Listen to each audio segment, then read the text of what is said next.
Hello mga ante!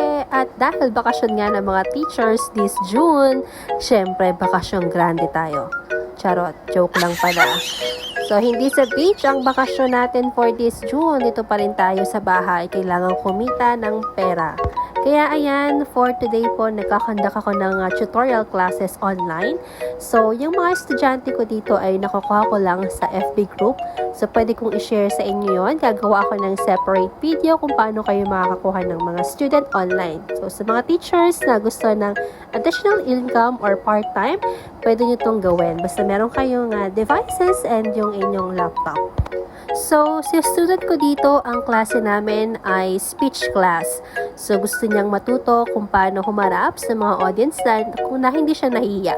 So, usually, itong speaking class na to ay ini-enroll ng mga parents yung kanilang bata kapag yung estudyante ay mahiyain at hindi masyadong confident na magsalita. So, sa class na to, tinuturuan ko sila how to speak confidently nang walang kaba and how to perform different speech like informative speech and persuasive speech.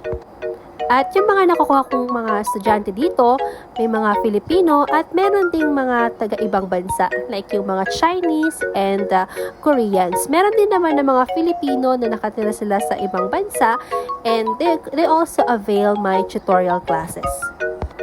Kaya ayan, todo effort pa, salita lang ng salita para kumita ng pera. So kahit bakasyon, kailangan pa rin nating magtrabaho. So once again, if gusto nyong malaman kung paano makapag-start ng online tutorial at kung paano makakuha ng estudyante, so gagawa po tayo ng separate video regarding that. Ano ba yung mga kailangan ninyo? At saan ba pwedeng makapag-apply? At saang mga FB group kayo pwede makakuha ng estudyante? Yun lang for today. Bye!